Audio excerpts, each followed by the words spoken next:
SANDHAN, All Gujarat Integrated Classroom. સેટેલાઇટના માધ્યમથી જોડતી કડી એટલે સંધાન. Dear friends, today I'm going to deliver a lecture on monetary policy.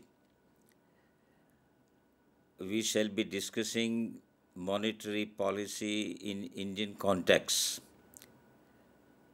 As a matter of fact, monetary policy is most significant for any country.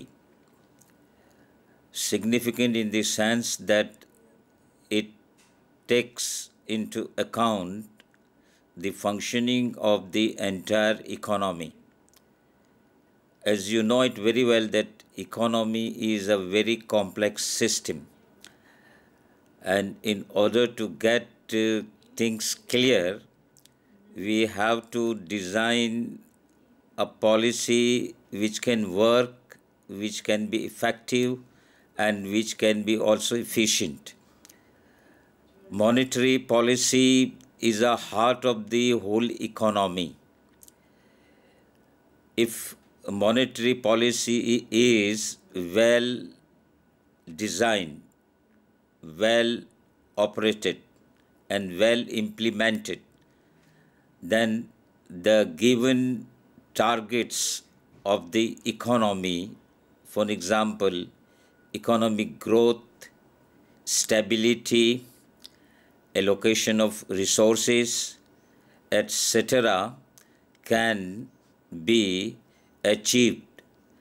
And therefore, all policy makers are very cautious about how they design and how they operate and implement monetary policy of the country. Now, if you change a monetary policy in the sense that if you change the laws, rules, regulation, and norms that you have given, then the monetary policy is altered. Now, it is all depending on time, condition, and prevailing situation that what type of monetary operations through the monetary policy you are interested in.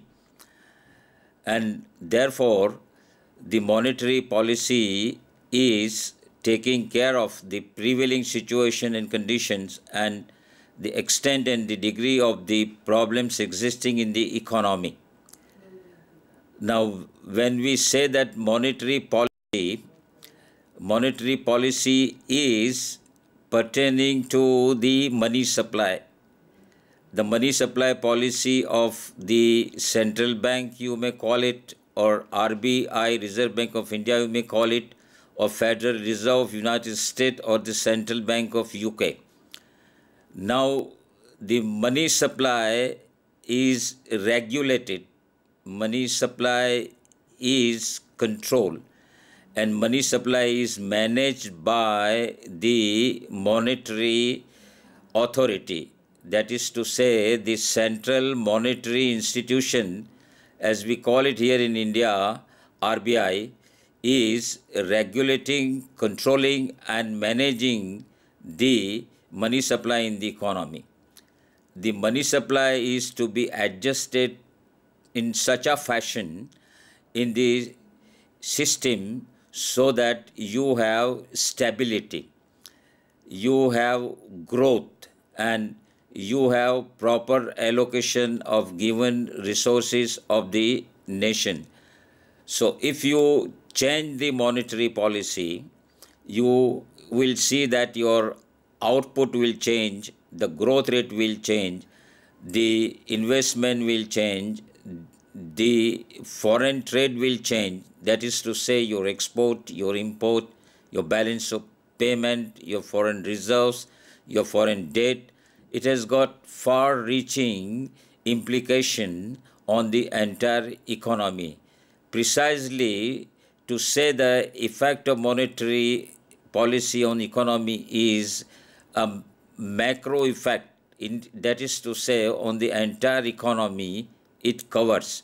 Therefore, you see that whenever any monetary decision is taken in the country or monetary policy is changed in the country, it is very delicate, because if it is not well worked out and consequences of the change are not taken care of, then we can have adverse effect on the economy. Therefore, it is a very delicate issue to operate monetary policy and to implement monetary policy. One has to be very careful, and our RBI is such an institution that whatever decision it takes about the changes in the monetary policy, it is based on research, day-to-day research, and what is happening in the economy entirely. Now, if you just look at the role it plays, what role it plays in the economy, the first role, which may call it a positive role, that it is promoting growth, accelerating development in the economy.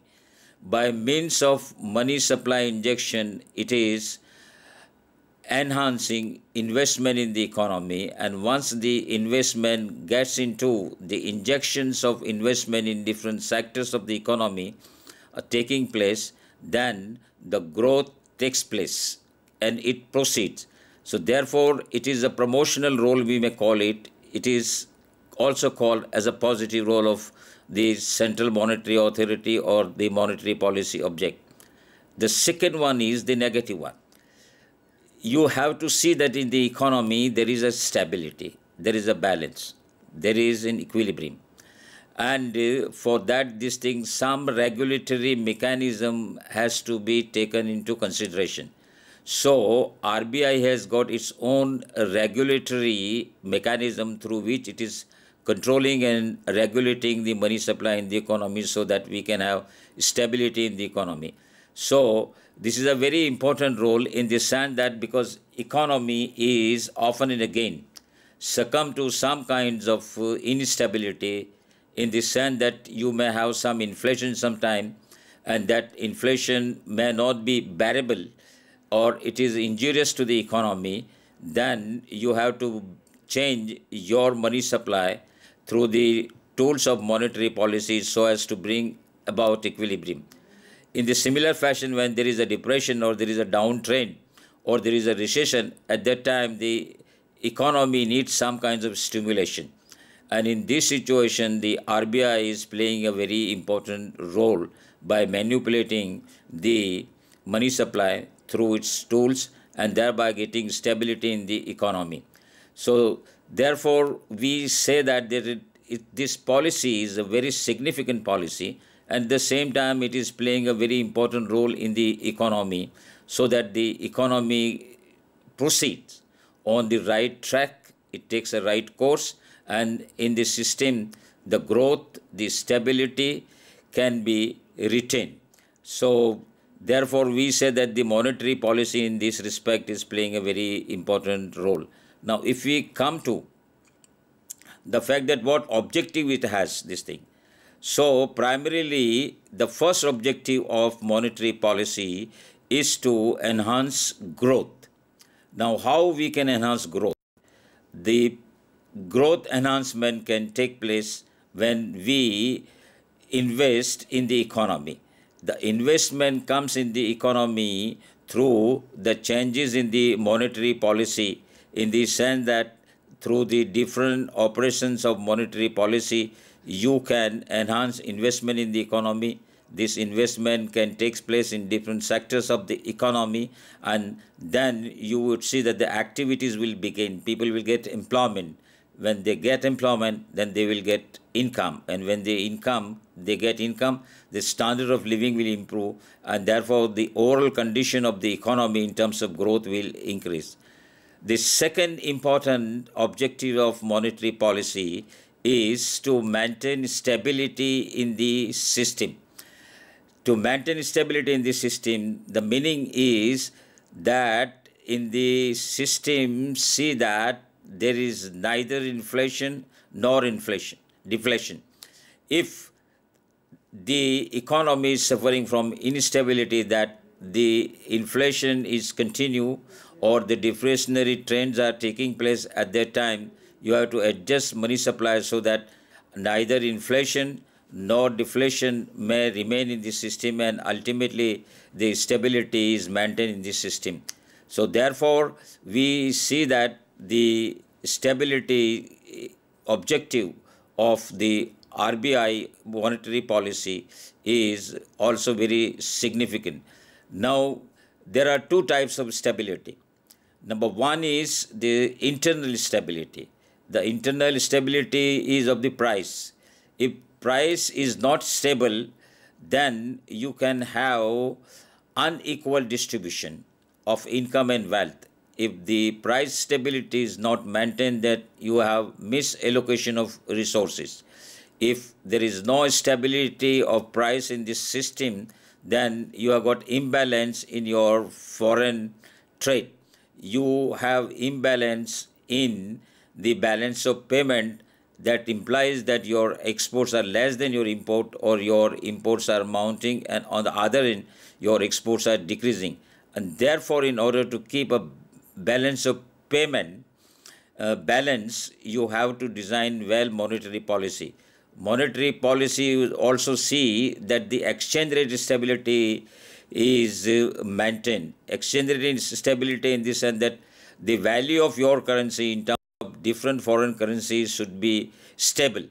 If it is not stable, then it has got repercussions on your foreign trade which are not desirable. And therefore, the monetary policy is taking care of the external stability. In this manner, these two type of stabilities, namely internal stability of price and the external stability of exchange rate, is taken care of by the monetary policy. So we see that the resources in the economy, especially the monetary resources, in the sense that the amount of saving that you have, it needs some kinds of mobilization.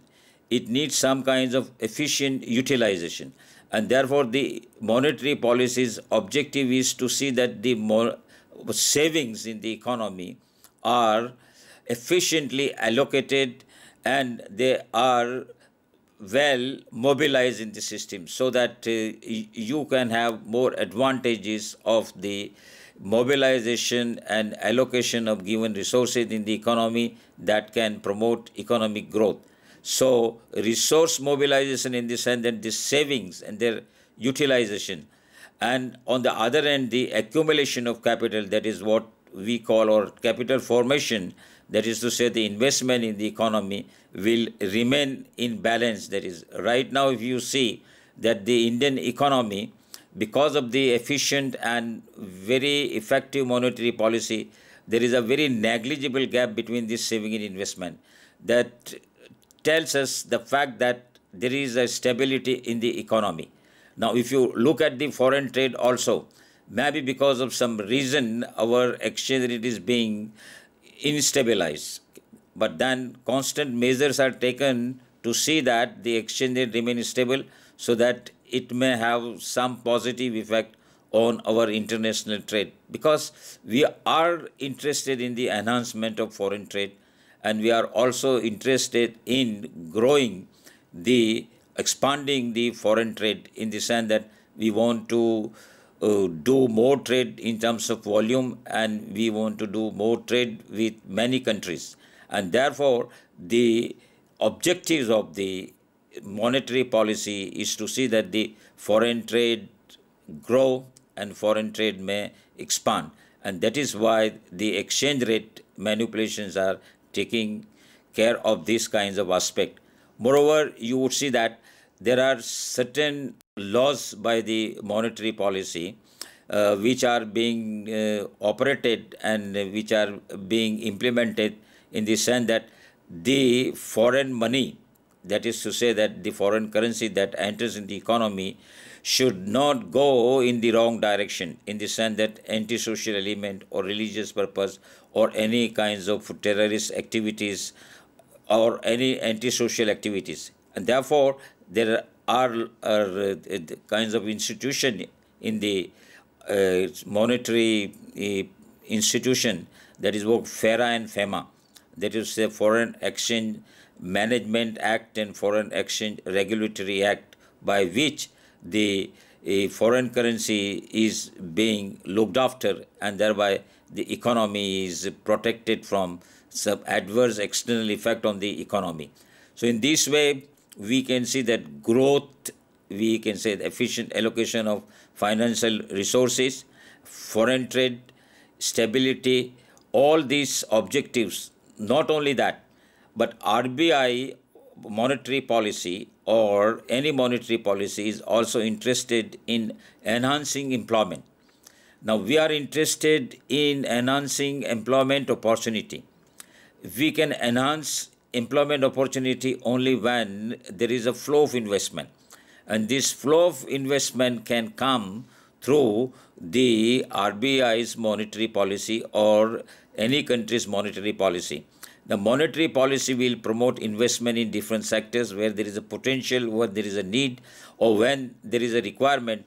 There the investment would be injected, and thereby the economic activities would be implemented. The economic activities will take place, and thereby people will get work and people will get placement, and that would add to the productivity, and ultimately that would lead to growth. So the employment aspect is also very important from the monetary policy point of view, and therefore the monetary policy is also taking a lot of care about employment generation in the economy. You see, in India, we talk of demographic dividend in the sense that in India we have got a large chunk of the young population in our total population. Now, when we have this much young people, that is to say the working force we have.